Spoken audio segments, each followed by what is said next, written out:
Segunda carta de Paulo, mas tem muitas revelações novas para nós. Segunda carta de Paulo aos Coríntios, capítulo 10, versículos 3 e 4. Novo Testamento é Mateus, Marcos, Lucas e João, Atos, Romanos, Coríntios. Porque andando na carne, não militamos segundo a carne. Que é isso? Nós aprendemos que, embora sejamos humanos, nós não lutamos como humanos, quer dizer, como homens. Nós lutamos como pessoas de Deus. Eu tenho explicado que se você lutar, talvez você está lutando para salvar um casamento. Como marido você não está conseguindo, como esposa não está conseguindo. Mas por quê? Você tem que lutar como homem de Deus, como mulher de Deus, para salvar, para restaurar, para reconstruir. Às vezes é um pai, assim por diante. E às vezes até teve um caso de um médico, ele dá um testemunho, e ele tem que fazer isso, não é aqui no nosso país não, fora do país. Mas ele deu um testemunho já com umas salvaguardas aqui que ele tinha que dar. Porque quantas vezes ele estava perdendo um paciente, mas ele invocou o poder de Deus, usou o nome de Jesus e Deus abençoou, né? Então, as lutas de condução espirituais, elas devem ser travadas no campo espiritual. Aí diz assim, porque as armas da nossa milícia não são carnais, não são humanas, mas sim poderosas em Deus para quê? Destruição das fortalezas do inimigo. Quer dizer, lugar que o inimigo se sente seguro e nós vamos destruir o que é dele. Aí você vai entender um pouco mais no Salmo 128, isso aí veio do culto anterior, uma revelação que Deus me deu. Quando eu digo revelação, é entendimento. Salmo 127, desculpa, eu falei 128, é 127, o meu esposo está certinho, versículos 4 e 5. Ele diz, como flechas na mão do valente, assim são os filhos da mocidade. Bem-aventurado o homem que enche deles a sua alchava. Não serão confundidos quando falarem com seus inimigos à porta. Não apenas os filhos naturais, mas aquelas revelações de Deus que nós recebemos quando estamos começando a nossa caminhada com Cristo, que nós estamos começando a andar com o Senhor, aí não importa a idade. Eu, por exemplo, me firmei com Cristo com 24 anos. Eu faço 65 agora, então você vê o tempo.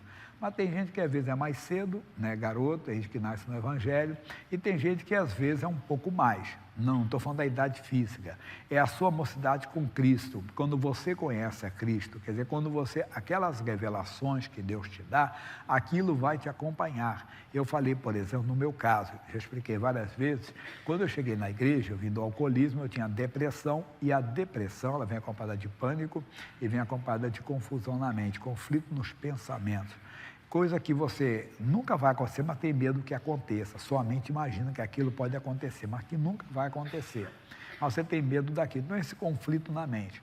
Aí eu cheguei na igreja, comecei a libertação, recebi oração, eu tinha espírito imundo, era possesso meu de demônios, era possesso, o pastor expulsou 1, 2, 3 vezes. Mas eu, ainda obreiro, ela já obreiro, mas eu continuava tomando o tranquilizante, o antidepressivo, o ansiolítico, né? E mesmo sendo obreiro. Mas o que eu fiz? Eu comecei a buscar na Bíblia todos os versículos, tudo o que falava a respeito de medo. E eu comecei o quê? A fazer daqueles versículos as minhas flechas. Ou seja, sempre que o inimigo me atacava, eu usava aquela flecha, eu usava aquela revelação. O mais antigo era Isaías 41:10. Isso me acompanha desde que eu me converti. A primeira Bíblia que eu tive foi de uma irmã, que ela me deu, deixou comigo, e era eu marquei na Bíblia, Isaías 41:10. Não temas porque eu sou contigo, não te assombres porque eu sou teu Deus. Claro que eu busquei mais. O que eu fiz? Eu enchi a minha aljava. Eu peguei mais versículos. Peguei, por exemplo, Provérbios 1:33. O que me der ouvidos habitará seguro e estará livre do medo do mal. Aí peguei ainda, né, só citando versículos da Bíblia. Primeira carta de João 4:18. Porque o verdadeiro amor lança fora todo medo. Aí peguei também 2 Timóteo 1:7. Porque Deus não nos deu espírito de medo. O que é isso? São flechas que Deus me deu na minha mocidade, no meu começo com Cristo, e que me acompanham a vida toda. E com elas, essas flechas, o que eu faço? Eu falo contra o inimigo à porta, que sempre que me ataca, eu digo, não, está escrito, usando como Jesus fez. Jesus disse, Satanás, está escrito. É isso que temos que fazer. Então, você que está começando na fé, fique atento. E você que já está um veterano, ou algum tempo já, lembra, não foi por acaso que Deus falou contigo. Aquelas palavras que te chamaram a atenção, que brilharam diante dos seus olhos, quer dizer, que mexeram contigo, são que as flechas, as armas espirituais que você recebe quando ouve a palavra. Todo mundo aqui tem um versículo que chama muita atenção dele. Aí, claro, tem outras coisas que poderia falar mais. Então, vamos repetir. Como flechas na mão do valente, assim são os filhos da mocidade. Bem-aventurado o homem que enche deles a sua aljava. Era muito bem-aventurado quem tinha muitos filhos no passado. Bem-aventurado é quem tem revelações de Deus, quem lê a Bíblia, que fica atento quando um pregador está falando, né? E você pega missionário R.R. Soares, por exemplo, todos os dias ele deixa na internet, deixa uma mensagem, é o pão de cada dia, é uma mensagem que ele dá. Esse dia ele falado do sistema patriarcal de Abraão, e aí que eu compro. Aí o que eu fiz? Eu pego ali, e sempre eu pego algo. O que eu pego ali? Algo que me chama a atenção, uma parte do versículo, uma parte da mensagem que me chama a atenção, que quer dizer, brilha os meus olhos, é uma flecha que Deus está me dando. Eu vou guardando, mesmo já não sendo mais um jovem na igreja, mas ainda vou pegando. Assim como uma pessoa que às vezes com idade, ainda continua, né, tendo filhos e tudo, então espiritualmente é a mesma coisa, não podemos parar de produzir, não para, você tem que aprender isso. Então, eles, bem-aventurado o homem que enche deles a sua aljava, onde se coloca a flecha, não serão confundidos. Meu Deus, mas por que isso está acontecendo comigo? Não, Deus já me deu a revelação, Deus já me deu a palavra. Uma outra que há muitos anos que eu peguei foi Romanos 8, não é mensagem não, só das flechas. Romanos 8, 38, 39. Leia comigo o que diz. Porque estou certo que nem a morte, nem a vida, nem os anjos, nem os principados, nem as potestades, nem o presente, nem o porvir, nem a altura, nem a profundidade, nem alguma outra criatura nos poderá separar do amor de Deus que está em Cristo Jesus, nosso Senhor. Então eu coloquei, nada me separa do amor de Deus. Já passei tantas lutas, já vi morte, já vi isso, já vi aquilo, mas nada me separou, nada esfriou a minha fé, nada me afastou de Cristo. Pelo contrário, desculpe a expressão, já tomei muita pancada, mas aprendi a não me separar de Deus. Nada vai me separar. Você tem que colocar, quer dizer, são as flechas, que quando o inimigo tem enfiado, não, eu olho para Cristo, eu não olho para o homem, eu olho para Jesus Cristo, o autor e consumador da fé. Um caso bem conhecido, Davi e Golias, 1 Samuel, capítulo 17, versículo 32.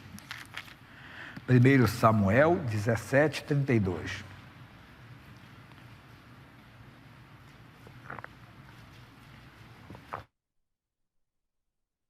Diz assim, e Davi disse a Saul, não desfaleça o coração de ninguém por causa dele. Teu servo irá e pelejará contra esse filisteu. Aqui nós conhecemos a história, mas tem gente começando no Evangelho.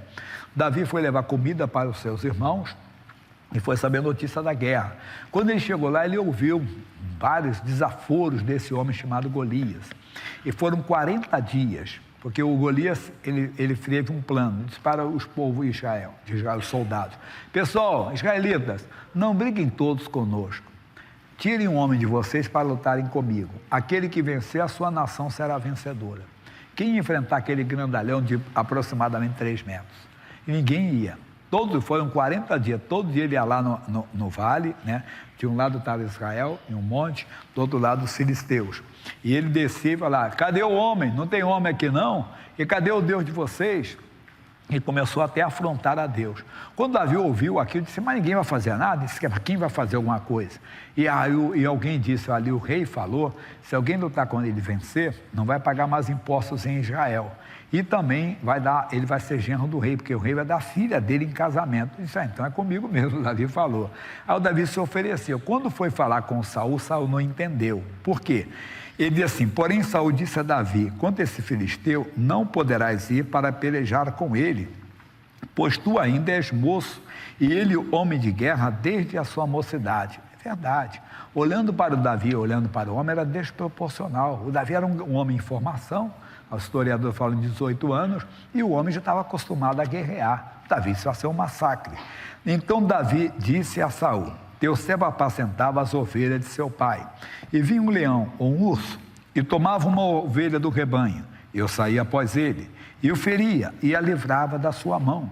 E levantando-se ele contra mim, lançava-lhe mão da barba, e o feria, e o matava.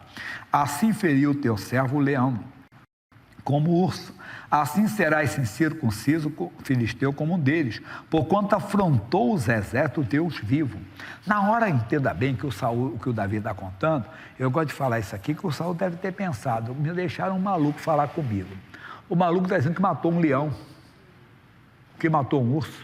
Já pensou alguém conta essa história para você? Esse cara está sonhando. Como é que vai matar um leão, vai matar o urso? Mas ele falou uma coisa que chamou a atenção do Saul, que disse mais Davi: o Senhor me livrou da mão do leão e da do urso. Ele me livrará da mão deste filisteu. Aí mexeu com Saul. Saul entendeu que Davi não está falando que ele tinha força, que ele tinha, entenda bem, poder. Não, era a comunhão dele com Deus. As armas da nossa milícia não são carnais. Não é porque eu sou membro da Igreja da Graça, porque eu sou pastor há tantos anos. Não, não. É porque a palavra de Deus diz que Deus é conosco.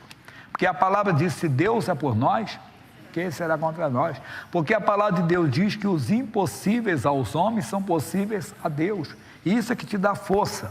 Então disse Saul: vai e o Senhor esteja contigo. Atenção, uma armadilha. E Saul vestiu a Davi das suas vestes, e pôs-lhe sobre a cabeça um capacete de bronze, e o vestiu de uma couraça. E Davi cingiu a espada sobre as suas vestes, e começou a andar, porém nunca o havia experimentado. Então disse Davi a Saul: não posso andar com isso, pois nunca o experimentei. E Davi tirou aquilo de sobre si. O Davi podia perder a batalha. Por quê? O Saul queria: bem, já que você vai lutar, que você confia tanto em Deus, mas pelo menos vigie, vai com uma armadura. Não. As armas da nossa milícia não são carnais, mas sim poderosas em Deus para a destruição das fortalezas. Se ele fosse como soldado, ele seria vencido. Lembra que eu falei do início? Como marido, o Senhor não está salvando o casamento, como a esposa não está, tem que ser como homem de Deus, como mulher de Deus, como pai, como mãe, o Senhor não está conseguindo, até como médico às vezes, mas como homem de Deus, você pode, Deus pode dar uma direção, até como um profissional naquela área, você é uma pessoa, vamos dizer, capaz, você é uma pessoa realmente conhecedora daquele assunto, mas tem assunto que talvez está fora, e Deus vai lhe dar inteligência, Deus vai lhe dar capacidade. Aí nós vamos ver mais ainda. Ele diz assim: e Davi tirou aquilo sobre si, e foi o que ele fez? Tomou o seu cajado na mão, e escolheu para si 5 seixos do ribeiro, 5 pedras, e pôs no alforje de pastor, que traduzia, sabendo soar, uma bolsa, e lançou-lhe mão da sua funda a tiradeira, e foi chegando ao filisteu. O filisteu também veio, e se vinha chegando a Davi, e o que lhe levava o escudo ia adiante dele, e olhando o filisteu e vendo a Davi, o desprezou, porquanto era jovem, ruivo e de gentil aspecto. Disse, pois, o filisteu a Davi: sou eu algum cão, para tu vires a mim com paus? E o filisteu amaldiçoou a Davi pelos seus deuses. Disse mais o filisteu a Davi: vem a mim, e darei a tua carne às aves do céu e às bestas do campo. Imagine o Golias, um homem acostumado a lutar contra outros guerreiros, contra homens, valentes. De repente teve um garoto, repito, um homem em formação. E aquele homem, entenda bem, o que ele vê diante dele? Um homem que não estava com espada, não estava com lança, estava com um pedaço de pau, uma tiradeira. A nossa tiradeira aqui geralmente é aquela forquilha, não é assim? A nossa já usou a tiradeira, não sei se você usou a tiradeira no dia, tem uma forquilha. Lá não, você vê às vezes naquela guerra que tem ali, Israel com a faixa de Gaza, os meninos palestinos, às vezes pegam aqui, e eles fazem assim, é assim que eles usavam, E iam. Quando ele olhou aquilo, ele disse: pensar que eu sou um cachorro, mandaram um garoto lutar comigo. Aí ele cometeu o grande deslize da vida dele, amaldiçoou a Davi pelos seus deuses. Ele levou a batalha para onde o Davi queria, para o campo espiritual. Porque Davi era descendente de Abraão. Lá no livro de Gênesis, no capítulo 12, versículo 3, olha o que a Bíblia diz: e abençoarei os que te abençoarem, e amaldiçoarei os que te... Na hora ele perdeu a batalha já. Ele estava com maldição sobre ele, por amaldiçoou um servo de Deus. Amaldiçoou, entenda, alguém que estava com aliança com Deus. E quando ele fez aquilo, ele abriu completamente a porta para a derrota. Aí ele diz assim: Davi, porém, olha só como é que é bonito isso aí. Davi, porém, disse ao filisteu: tu vens a mim com espada e com lança, e com escudo, porém eu vou a ti, em o nome do Senhor dos Exércitos, o Deus dos exércitos de Israel, a quem tens afrontado. Hoje mesmo o Senhor te entregará na minha mão, e ferir-te-ei, e te darei a cabeça. E os corpos do arraial dos filisteus darei hoje mesmo às aves do céu e às bestas da terra. E toda a terra saberá que há Deus em Israel. E saberá toda essa congregação que o Senhor salva, não com espada, nem com lança, porque do Senhor é guerra, e Ele vos entregará na nossa mão. Pronto. Davi mostrou que as armas dele não foi uma pedra mesmo. Eu falo isso durante anos. Não é que o Davi tinha uma força descomunal, era a força de Deus. Não é que o Davi era bom de mira, que acertou o alvo certinho. Não, é que o Davi estava simplesmente com armas espirituais. Somos nós, é o nome de Jesus. Eu vou contra ti em o nome de Jesus. Doença que apareceu no meu corpo, eu te amaldiçoo no nome de Jesus. Mas aquilo que eu tenho alertado à igreja, não é só de pão que viverá o homem. O nome de Jesus não é só para amaldiçoar a doença, não é para amaldiçoar o pecado. Daqui a pouco, na segunda parte, eu vou falar sobre isso. Que você tem que se mostrar realmente seguidor da palavra de Deus. Quer dizer, o mesmo demônio que traz uma doença, às vezes traz um prazer, traz um adultério, entenda bem, traz uma vantagem financeira, mas que não é certa. E você acaba entrando e se iludindo e perdendo. Não faça isso. Mas depois falaremos sobre isso. Voltando aqui, ele usou armas espirituais. E sucedeu que, levantando-se o filisteu, e indo encontrar-se com Davi, apressou-se Davi. Se apressa, não tenha medo, não fuja do inimigo, não. E correu ao combate, a encontrar-se com o filisteu. E Davi meteu a mão no alforje e tomou dali uma pedra, e com a funda lhe atirou, e feriu o filisteu na testa, e a pedra se cravou na testa e caiu sobre o seu rosto. Assim prevaleceu Davi contra o filisteu com uma funda e com uma pedra, e feriu o filisteu e o matou sem que Davi tivesse com uma espada, porque eram armas espirituais. Nós temos o nome de Jesus. Você tem o nome de Jesus.